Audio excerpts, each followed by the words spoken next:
Tech Studio channel එකට මම අද ඔයාලට කියන්න යන්නේ app එකක් hide කරන්නේ කොහොමද කියලා. ඒ කියන්නේ හංගන්නේ කොහොමද කියලා. එහෙනම් අපි යන් ඒ වැඩේට. මෙන්න මේ වගේ interface එක පේනවා. අපි යන් setting වලට මේක setting වලට ගිහිල්ලා තමයි හදන්නේ.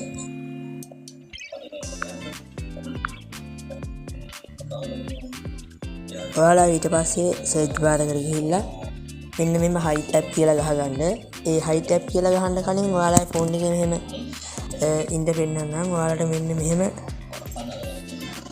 මෙහෙම බලා ගන්න පුළුවන් වෙනවා hide app කියලා. ඔයාලා phone එකටම මේක කලින්ම දීලා තිබ්බොත් ඔයාලට මෙහෙම බලා ගන්න පුළුවන් වෙනවා.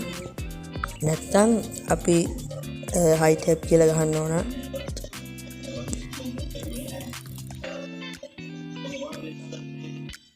මෙන්න මෙහෙම ගහපුවාම පළවෙනි එක ඔබන්ට hide app කියලා අවිල්ල තියෙන එක.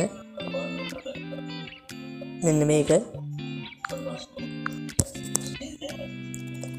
ඊට පස්සේ මේ මෙතන තියෙනවා hide app කියලා අන්න ඒක ඔබන්ට. ඊට පස්සේ මම මේ විදිහට මේ app ගොඩක් hide කරලා තියෙන්නේ.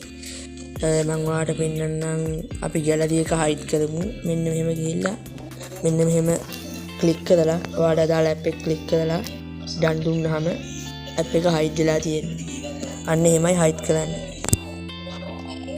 ඉතින් මෙහෙම තමයි app එකක් hide කරගන්නේ. ඔයාලටත් මේ වීඩියෝ එක වැදගත් වෙනවා නම් like කරලා share කරලා comment කරලා තියන්න. අමතක කරන්න එපා subscribe කරන්නත්. එහෙනම් මම අදට යනවා. goodbye.